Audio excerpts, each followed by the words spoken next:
Olá, boa tarde. Hoje é segunda-feira, 27 de julho. O Senado Notícias está no ar. Os números de vítimas da Covid-19 seguem crescendo e os indicadores econômicos do país apontam o aumento da pobreza e também da distância econômica entre ricos e pobres durante a pandemia. Para equilibrar a economia, o Congresso retoma esta semana os trabalhos da Comissão da Reforma Tributária. Assunto da coluna de economia de hoje com a jornalista Antônia Márcia Vale, editora do programa Agenda Econômica. Nesta quinta-feira, dia 30, a Comissão Mista da Reforma Tributária retoma seus trabalhos. Desde março, as reuniões estavam suspensas devido à pandemia da Covid-19. A reforma tributária é, de longe, a mais difícil e, por isso mesmo, foi deixada para depois. Ela mexe no setor mais sensível do país, os caixas dos governos e dos empresários. E aí o cabo de guerra é forte. Mal o governo apresentou sua primeira fatia de mudança nos tributos, o empresariado começou a reclamar. E não sem razão, já que o ministro da Economia, Paulo Guedes, prometera reduzir tributos. Mas na proposta, ele aumenta. A contribuição sobre bens e serviços, que substitui o PIS e a COFINS, é de 12%, enquanto a soma das alíquotas atuais de PIS e COFINS totaliza 9,5%. Paulo Guedes prometeu compensar esse aumento nas próximas fatias a serem apresentadas. Mas mesmo que essa compensação venha a ser feita, o detalhamento da CBS já indica aumento de impostos para alguns setores, como os produtos da cesta básica de alimentos e os livros, que compõem o que a gente pode chamar de cesta básica cultural. Na maior parte do mundo civilizado, os livros são livres de impostos. Na França, por exemplo, até o despacho pelos correios é muito mais barato. Enquanto o envio de 5 quilos de mercadorias pode chegar a 60 euros, 5 quilos de livros podem ser despachados para qualquer lugar do mundo pelos correios franceses por pouco mais de 10 euros. Mas as críticas não se restringem às alíquotas de impostos. Instituições da sociedade civil ressaltam principalmente a falta de preocupação com a desigualdade do sistema tributário brasileiro, que recolhe mais de quem ganha menos e deixa os muito ricos isentos de tributos. E até porque não pagam impostos, os muito ricos estão ficando ainda mais ricos neste período de pandemia. Hoje cedo, a ONG Oxfam Brasil, que atua no combate às causas da pobreza e da desigualdade social, divulgou relatório onde mostra que do começo de março até o dia 12 de julho, enquanto o emprego e a renda da maioria da população caíam, os 42 brasileiros bilionários tiveram sua riqueza aumentada em mais de 34 bilhões de dólares. Isso é muito mais do que o governo já liberou para o socorro emergencial das empresas brasileiras durante a pandemia. A diretora executiva da Oxfam Brasil, Kátia Maia, classificou a proposta de reforma do governo como, abre aspas, pífia, fecha aspas. Ela afirma que tanto nessa quanto nas outras duas já em debate no Congresso, a maioria da população foi escanteada, já que nenhuma das três toca na tributação do patrimônio e da renda dos muito ricos. Quem quiser ver o relatório completo da Oxfam Brasil, pode entrar no site oxfam.org.br. Como vimos aí na coluna de economia, a Comissão Mista da Reforma Tributária retoma os trabalhos nesta semana. Logo, logo começam as audiências públicas. O objetivo é discutir e unificar as propostas que tramitam no Congresso sobre o tema. A comissão formada por senadores e deputados que trata da reforma tributária foi criada em fevereiro deste ano. Ela se reuniu 2 vezes e suspendeu os trabalhos por causa da pandemia do coronavírus. Declaro aberta a segunda reunião da Comissão Mista Temporária, criada pelo ato conjunto do presidente do Senado Federal e do presidente da Câmara dos Deputados número 1 de 2020, destinada a consolidar o texto da reforma constitucional tributária. O IVA é um imposto eficiente e neutro. Eficiente no sentido que São baixos custos de coleta, baixos custos de compliance, mas ao mesmo tempo coleta muita receita. Duas grandes propostas de emenda à Constituição já estão em debate pelo Legislativo desde o ano passado, uma do Senado e uma da Câmara. Depois que o Poder Executivo apresentou ao Congresso, no último dia 21, uma parte das contribuições do governo para a reformulação do sistema tributário brasileiro, o presidente do colegiado anunciou o retorno das reuniões de forma remota.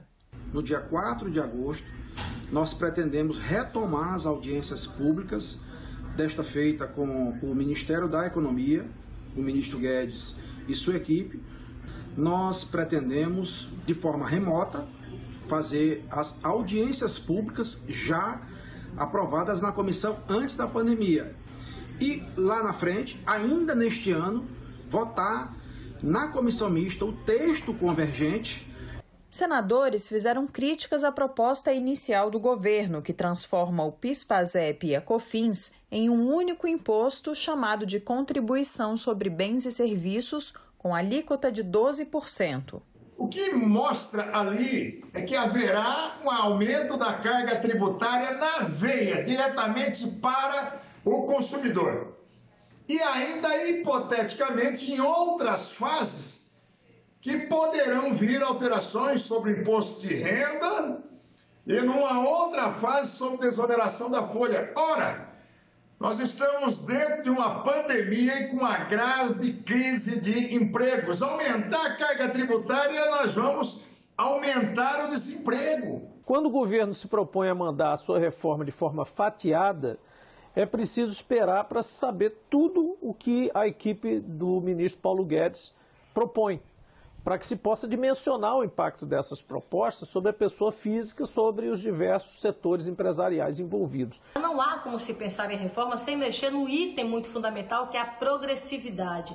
Apesar das mudanças apresentadas agora pelo governo, o ônus tributário ele ainda continua desigual, com pobres pagando mais impostos do que os ricos. O que nós podemos esperar dessa reforma? Que ela simplifique o recolhimento de impostos. Se ela conseguir isso, já será um grande avanço. Eu acho que deixar a alíquota de imposto menor para banco, isso não pode. Trazer uma nova CPMF, né? A CPMF aí disfarçada, não passa. Tributar ainda mais o trabalhador, quem trabalha, quem produz ou quem está desempregado e deixar as grandes fortunas de fora, não está correto. E a carga tributária que incide sobre o consumo, particularmente sobre a alimentação. Para ajudar os brasileiros que perderam renda na pandemia, um projeto de lei em análise no Senado estabelece o congelamento da tarifa de energia por um ano. Com tantos efeitos negativos da pandemia do novo coronavírus para o bolso do brasileiro, a proposta pretende dar um alívio na conta de energia elétrica do ano que vem. O texto do senador Rogério Carvalho impede o reajuste de tarifas nas contas de luz durante o ano de 2021. O reajuste de tarifas acontece todos os anos e é uma forma de atualização do valor da energia que é paga pelo consumidor. A proposta do senador prevê que o reajuste do ano que vem seja diluído em 5 anos, a partir de fevereiro de 2022. De certa forma, o objetivo do projeto de lei 3.151 de 2020 foi alcançado parcialmente com a medida provisória 950 de 2020. Com base nessa medida provisória, o Poder Executivo viabilizou um empréstimo de cerca de 15 bilhões de reais para o setor elétrico cobrir principalmente os custos não gerenciáveis das distribuidoras, como a compra de energia elétrica, que já tinha falado, e que seriam repassadas as tarifas nos reajustes de 2020. Então, em virtude dessa operação, as empresas, as distribuidoras, receberão à vista parte dos valores que seriam repassados às suas tarifas em 2020, né? E os consumidores pagarão o correspondente empréstimo pelo prazo de 5 anos, a partir de 2021. Assim, né, para afastar possíveis questionamentos de desequilíbrio econômico-financeiro da concessão, o projeto de lei 3.051 de 2020, ele exigirá que o Poder Executivo aumente o valor do empréstimo já contratado junto a um conjunto de bancos públicos e privados. Em situações de muito aperto, precisamos dar condições para que os brasileiros se recuperem não é hora para lucros. Este é um momento para praticar a solidariedade. Nos últimos meses, o mundo testemunhou várias manifestações contra o racismo. Tudo começou com a morte de George Floyd, americano assassinado por um policial. No Brasil, dados apontam que a distinção entre pessoas negras e brancas não está apenas na abordagem policial.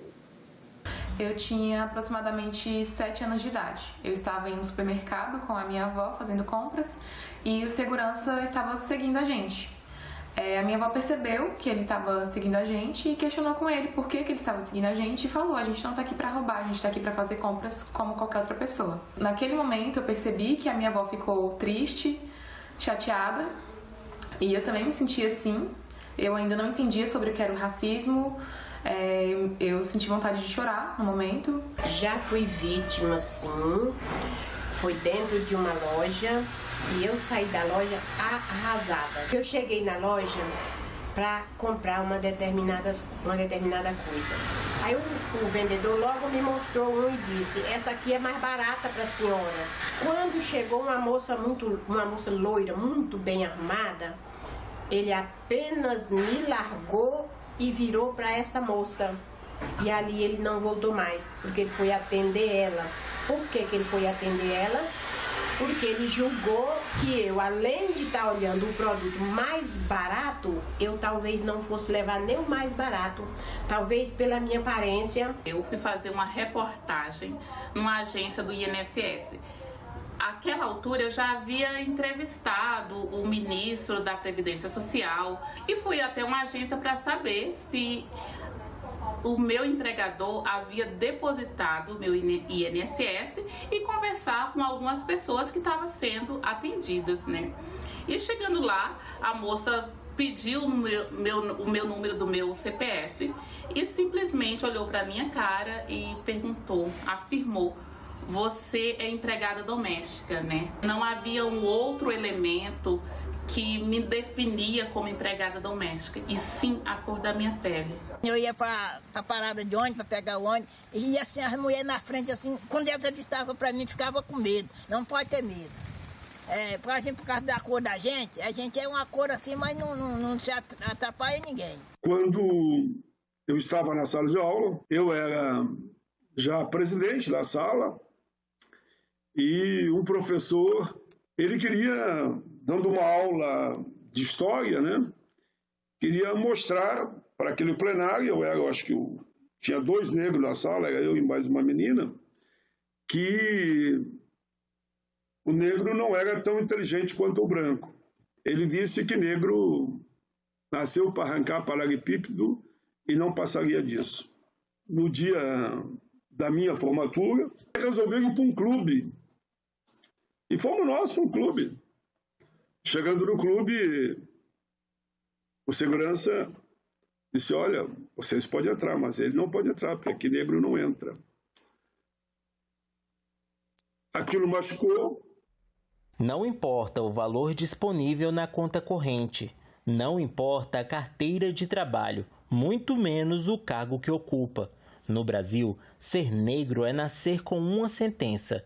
Em algum momento da vida, você será destratado apenas pela cor da sua pele. Para fazer esta reportagem, perguntamos aos entrevistados se eles já sofreram racismo. A resposta foi unânime, como você acabou de ver.